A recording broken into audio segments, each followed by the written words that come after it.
तो electricity chapter हम शुरू करते हैं क्लास 10th का। ये कोशिश रहेगा हमारा कि जो 15 से 20 मिनट का जो वीडियोज़ होता है बस उतना ही टाइम में जो क्वालिटी कंटेंट है वो कंटेंट दिया जाए और एक्स्ट्रा टाइम ना लिया जाए। जैसे यूट्यूब पे अलग अलग लेक्चर्स होते हैं, एक एक डेढ़ घंटे के लेक्चर्स होते हैं, उसमें क्वालिटी कंटेंट जो होता है बस 20 मिनट का होता है, बाकी का जो भी 1 घंटा है वो बर्बाद ही होता है। तो हम कोशिश करेंगे कि बस ये 20 मिनट में ही वो क्वालिटी कंटेंट दिया जाए, स्पेशली उन बच्चों को जिनके पास जो स्कूल्स में जाते हैं उनके पास अच्छे टीचर्स नहीं होते, तो किसी को बोर्ड में कोई परेशानी ना आए और 10th लेवल पे जो भी एग्ज़ाम्स हों वो अच्छे से क्लियर हो जाएं। इसके लिए स्टार्ट करते हैं हम। तो अगर हम टॉपिक्स की बात करें इलेक्ट्रिसिटी में तो हमारे पास अलग अलग टॉपिक्स हैं। करंट हैं, पोटेंशियल हैं, circuit and symbol, Ohm's law, VI graph of Ohm's law, resistance, resultant, heating effect of current and power. ये पावर बहुत इंपॉर्टेंट है। उसके बाद अगर हम बात करें तो जो हमारी वीडियो की ये कुछ स्पेशलाइजेशन यहाँ पे है कि 10 से 15 मिनट का वीडियो होगा, न्यूमेरिकल प्रैक्टिस होगी। अब हम अपने सबसे पहले टॉपिक पे चलते हैं, करंट पे। तो अगर बात करें करंट की तो करंट का बात करने से पहले मेरे को बात करना पड़ेगा चार्ज का। तो चार्ज बेसिकली क्या होता है, व्हाट इज चार्ज। अगर आपसे कोई पूछे कि ये जो चार्ज आपने लिखा है इसका क्या मतलब है, व्हाट इज चार्ज। चार्ज एक फंडामेंटल पार्टिकल होता है जो कि किसी भी एटम में होता है। आप सभी जानते हो कि जो भी एटम होता है, कोई भी, अगर ये एक एटम है तो इसमें ये न्यूक्लियस हो गया और इसके अराउंड ये इलेक्ट्रॉन जो है वो रोटेट करते रहता है। न्यूक्लियस में आप जानते हो कि प्रोटॉन भी होता है, इलेक्ट्रॉन भी होता है। तो ये जो इलेक्ट्रॉन है और ये जो यहाँ पे प्रोटॉन होता है, ये दोनों बेसिकली चार्ज पार्टिकल्स होते हैं। तो व्हाट इज चार्ज अगर कोई पूछे तो बोल सकते हो charge is a fundamental particle in any atom. अब चार्जेज के भी कुछ रूल्स होते हैं। जैसे आप ये कह सकते हो कि आप लिख सकते हो like charge repel each other. ये कुछ रूल हैं, like charge repel each other. आप ये लिख सकते हो कि unlike charge attract each other.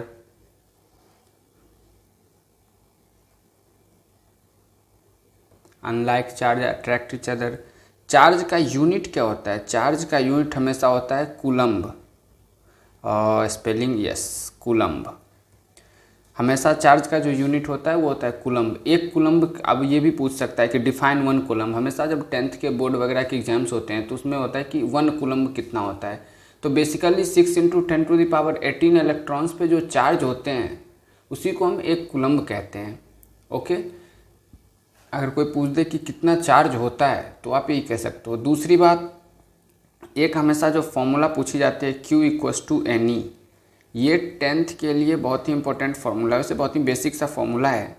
E हो गया charge of electron, charge of electron, और N हो गया नंबर ऑफ इलेक्ट्रॉन्स। कोई भी मटेरियल दे दिया, बोल दिया कि सिलिकॉन में कितने चार्ज होंगे, तो सिलिकॉन में बेसिकली नंबर ऑफ इलेक्ट्रॉन्स निकालो, कितने निगेटिव चार्ज होंगे, तो नंबर ऑफ इलेक्ट्रॉन्स निकालो और इंटू N तो निकल गया, इंटू चार्ज ऑफ इलेक्ट्रॉन कर दो तो वहाँ से आ जाता है।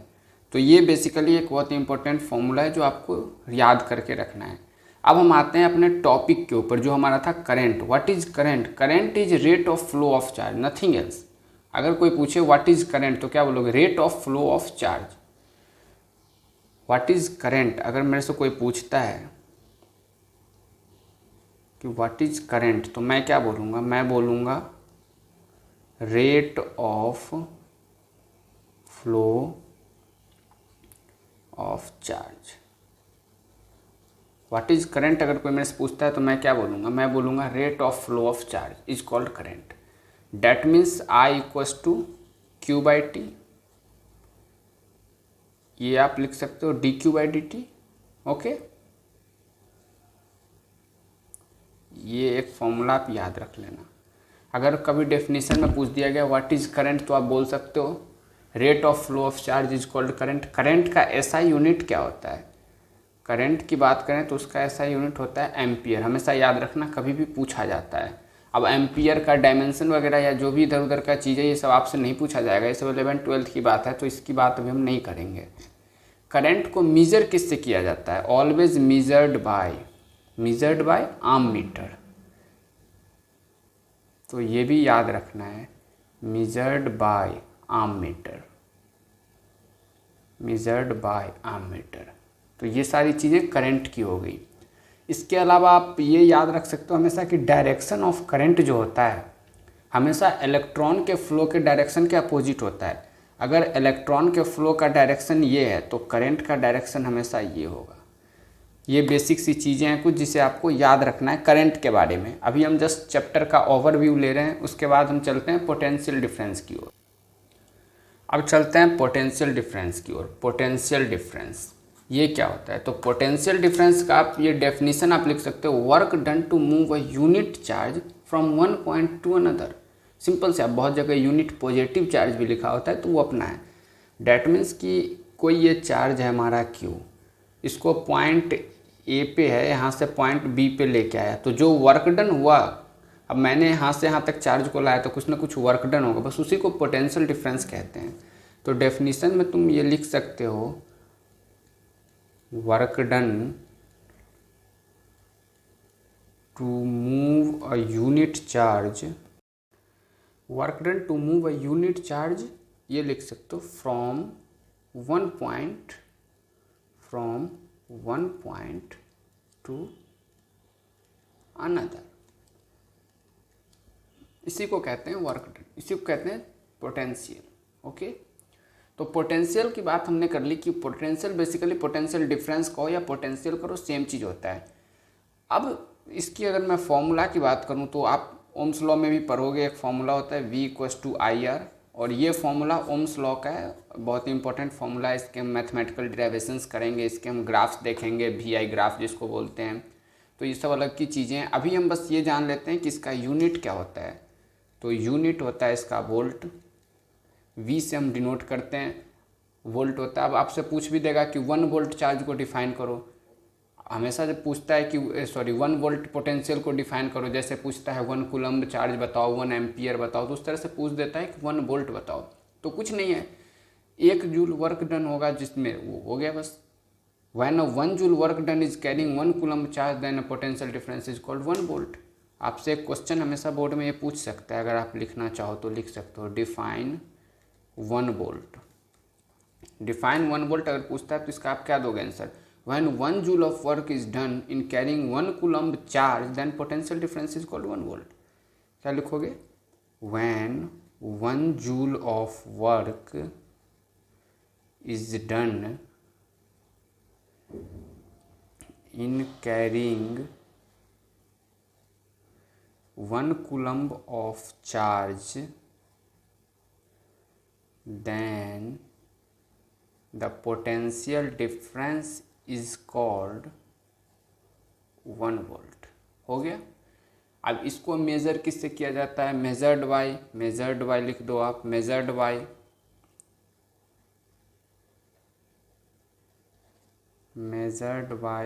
Volt meter, measured by volt meter. यहाँ तक क्लियर हो गया। वोल्ट मीटर का सिंबल भी आपको अगर ज़रूरत, वैसे ज़रूरत 10th में इसकी तो नहीं पड़ती है, ये ले लो, कहीं पे प्लस कहीं पे माइनस लगा दो, ये हो गया। तो हमारा पोटेंशियल हो गया, करंट हो गया। अब हमारा होता है सर्किट एंड सिंबल्स, बहुत ही अच्छा चीज़ है ये, और ये हमें हमेशा पढ़ना होता है। जैसे हम बात करते हैं इलेक्ट्रिसिटी की, तो ऐसा तो नहीं कि इलेक्ट्रिसिटी बस यहाँ पे बैटरी लगा दिया और बल्ब कहीं और लगा दिया, इलेक्ट्रिसिटी फ्लो कर जाएगी, बल्ब जल जाएगा, ऐसा तो कुछ नहीं है। इसके लिए एक प्रॉपर सर्किट चाहिए होता है।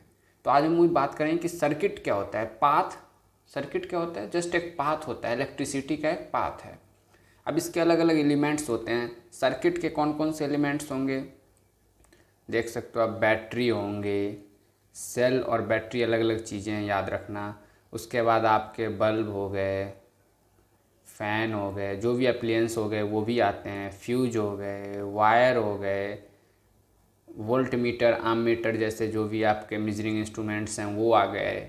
तो ये सारी चीज़ें होती हैं। और अब मेरे को बहुत ज़्यादा तो नहीं पढ़ना, लेकिन इसमें से कुछ चीज़ ऐसे हैं जिनके सिंबल्स मेरे को पढ़ने होते हैं, जैसे रेसिस्टेंस हो गए, रियोस्टेट के सिंबल्स क्या होते हैं, रेसिस्टेंस रियोस्टेट के बीच के डिफरेंस को क्या कहते हैं, और वो डिफरेंस होता क्या है, तो मेरे को ये पढ़ना है इस लेक्चर में। तो कंपोनेंट्स ऑफ सर्किट में ज़्यादा नहीं, बस हम कुछ चीज़ हैं जैसे वायर हो गया, बल्ब हो गया, रेसिस्टेंस हो गया, इन सब चीज़ों के सिंबल्स को देखते हैं। तो वायर का सिंबल बेसिकली एक ऐसा सिंबल होता है, ये हो गया वायर का सिंबल। उसी में अगर बोलता है कि क्रॉसिंग वायर, जैसे दो वायर आपस में क्रॉस कर रहे हैं तो एक को ऐसे भेज दो, दूसरे को यहाँ से लाओ, और ये हो गया क्रॉसिंग वायर, ये हो गया वायर। बल्ब का कुछ भी नहीं है ऐसे, ये हो गया बल्ब का सिंबल। रेसिस्टेंस का हम हमेशा जिगजैग मैनर में लाइन चला दो, रेसिस्टेंस। रियोस्टेट क्या होता है? बेसिकली रियोस्टेट एक नया टर्म होगा, इसको बोलते हैं वेरिएबल रेसिस्टेंस। ऐसा रेसिस्टेंस जिसको वेरी करा सकते हैं, इसको क्या बोलते हैं? इसको बोलते हैं वेरिएबल रेसिस्टेंस, इसको बोलते हैं वेरिएबल रेसिस्टेंस। आम मीटर ये रहा। वोल्ट मीटर पहले भी मैंने बता रखा है, वोल्ट मीटर। सेल ये हो गया प्लस टर्मिनल और माइनस टर्मिनल। टर्मिनल का हमेशा ध्यान रखेंगे, plus terminal minus terminal, okay. और अगर बैटरी की बात कर लें, ये तो हो गया सेल। बैटरी की बात कर लें तो कनेक्शन ऑफ सेल्स कर दो, लगातार जो है सो आप सेल्स को कनेक्ट करते जाओ, लगातार कनेक्ट करते जाओ, हो गया बस। इसके अलावा बहुत सारी चीज़ें हैं, जैसे कि आपको बोलेगा कि आप ये बताओ स्विच का सिंबल क्या होता है, स्विच ऑन का क्या होता है, स्विच ऑफ का क्या होता है। तो ये बस सिंपल सी चीज़ें आप देख करके वहाँ पे समझ सकते हो। नेक्स्ट लेक्चर जो हमारा होगा उसमें हम ओम्स लॉ पढ़ेंगे, ओम्स लॉ को डिराइव करेंगे मैथमेटिकली, उसके टर्म्स को समझेंगे। ओम्स लॉ तो अभी तक हम तो बस इतना जानते हैं कि भाई चलो ओम्स लॉ क्या होता है, V=IR। लेकिन इसकी सिग्निफिकेंसेस क्या क्या हैं, V क्या है, I क्या है, R क्या है, VI ग्राफ क्या होता है, ये सारा चीज़ नेक्स्ट लेक्चर में पढ़ेंगे। बेसिकली मैं चाहता हूँ कि लेक्चर हमेशा छोटा हो और जो प्रॉपर कंटेंट चाहिए बच्चों को वो मिले। अब जो हमारा ये लेक्चर तो जस्ट ये समझो इंट्रोडक्शन लेक्चर था कि आपको इलेक्ट्रिसिटी की समझ होनी चाहिए। अगर आप बुक देखो इलेक्ट्रिसिटी की तो आपको ये ना लगे कि बिल्कुल नया सा है। लेकिन जब हम ओम्स लॉ से जाएंगे, ओम्स लॉ के बाद जब हम रेसिस्टेंस के कनेक्शंस को देखेंगे, सीरीज को, पैरेलल को, तो वहाँ से हमारे न्यूमेरिकल्स शुरू होते हैं, वहाँ से मेरा बेस स्ट्रेंथ होता है, तो उस पर मेरे को ज़्यादा फोकस करना है। तो जो नेक्स्ट लेक्चर होगा उसको ध्यान से देखें, और हमेशा जो है सो एक प्लेलिस्ट में लेक्चर होगा, तो आप आगे के लेक्चर्स को देखने से पहले पीछे के लेक्चर्स को ज़रूर देखें।